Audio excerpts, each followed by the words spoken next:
The two things that I'm the most passionate about, outside of being a family man, is playing music and enjoying my cars.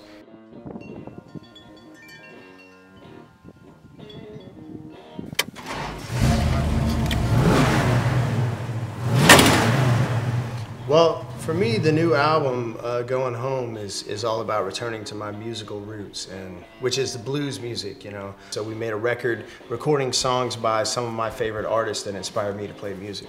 You know, it's like a retrospective journey, looking over my past and going back to the music that originally inspired me to play guitar. But definitely my music is inspired by my experiences in my automobiles, for sure. I mean, I've written songs that have come into my mind sitting behind the wheel of a car, you know, on a long road trip. And then I've also incorporated the cars into my music videos and my photo shoots and things like that.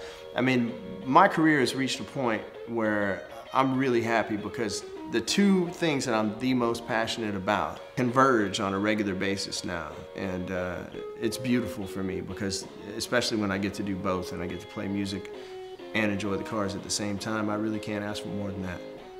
The Dodge brand is like a thing with my family. It runs deep. You know, when my dad was a kid, my grandfather had Dodges. You know, he had a '64 Polara. When my parents met, my mom was driving a '73 Duster. My first Dodge was a 383 '69 Charger that I bought back in like 2003, I believe. And I sold that one in order to build the Extremely, and I built that in 2004.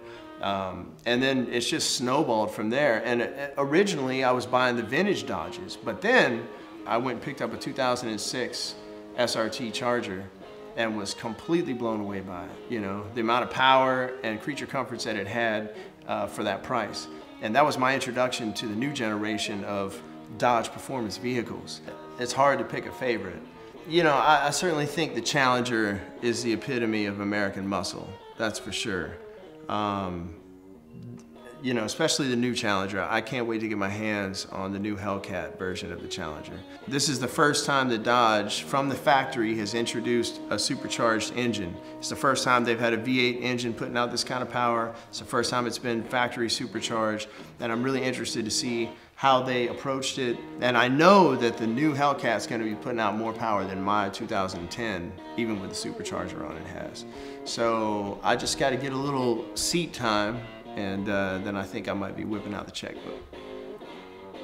Well, for me, you know, as soon as I put out a record, I'm already thinking ahead to the next one. Just like when Dodge releases a vehicle, they're already in the planning stages for the next refresh or even the next complete redesign.